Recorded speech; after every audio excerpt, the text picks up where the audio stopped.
Hello everyone, I hope you all are doing well. I just wanted to take some time to go through the last two questions in this section. Your skill check next week will be taken from this section, so there might be a couple higher order derivatives and a tangent line question. These here require a little bit outside the box thinking, so that's why I'm choosing these two. And the first one is difficult to explain without a graph. So if you look to the right here, I'll zoom in on this graph. So the black curve is y equals x squared plus x, and then the red lines are the two tangent lines. So you can see they go through 2, -3, and you have a slope that's negative for this one and positive for this one. So that's a scenario where you're always going to get two slopes for a quadratic. So how is that set up? Well, the concept here that you need to understand is that any point on this line can be found basically by an x value, and the y value is always going to be x squared plus x. So x is x, whatever you choose, and then the y value is a calculation of x squared plus x. So we don't have the y and x values from the curve, but we do have this setup. So we can use this setup plus this point and the slope formula. So the slope of any tangent going through 2, -3 and the curve, so this changes every time the curve changes, would be calculated as the slope formula is y2 minus y1. So the y2 value would be x squared plus x minus the y1 value, which is -3. And then that's divided by x2. So in this case we'll use x minus x1, we'll call 2. So if we simplify this, we'd get x squared plus x plus 3 over x minus 2. Now, this is all we can do unless we know what the slope is.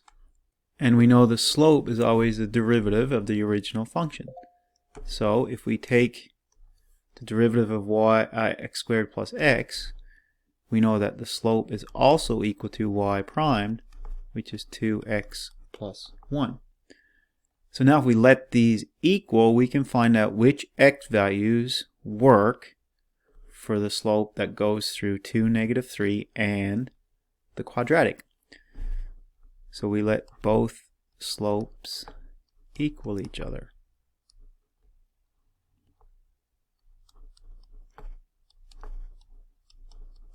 And we'll get a quadratic. So if we multiply this out, we get x squared plus x plus 3 equals 2x squared plus x minus 4x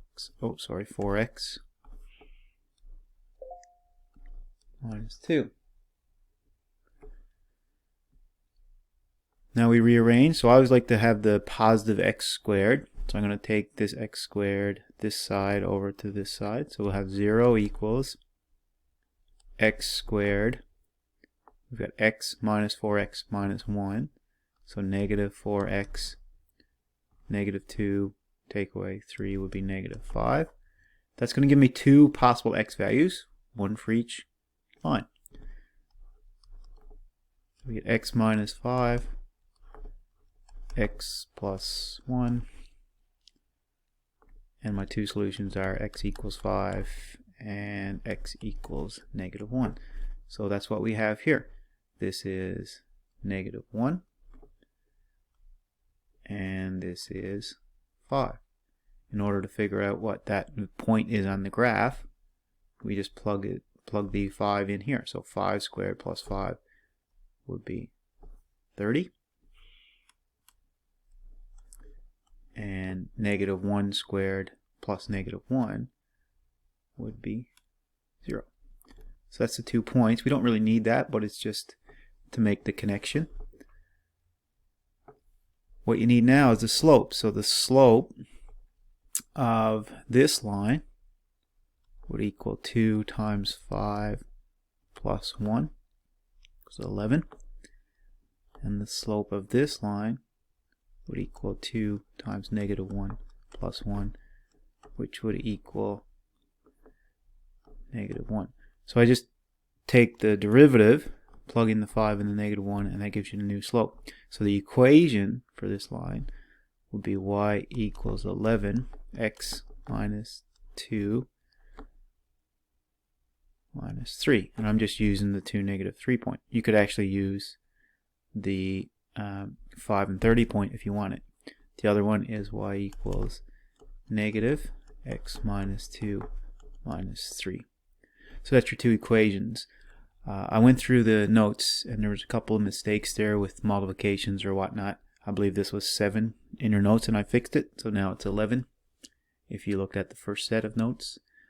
However, that's a good question. It's a little challenging to figure out, but it's repetitive. We can apply this now to any quadratic equation and two slopes going through a point.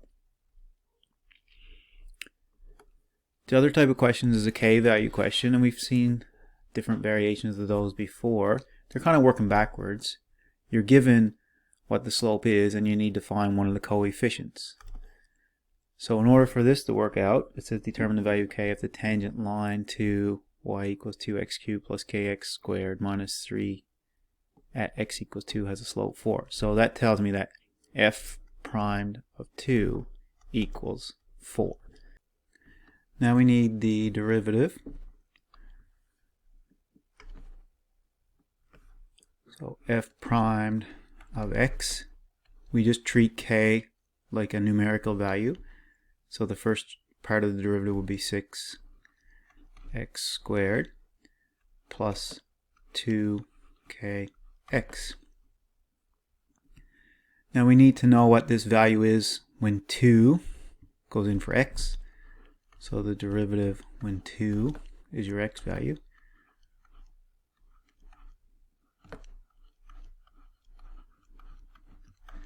And we know that the derivative when 2 is your x value is 4. So we can swap that out. This becomes 24 plus 4k. Subtract 24 from both sides to get negative 20 equals 4k.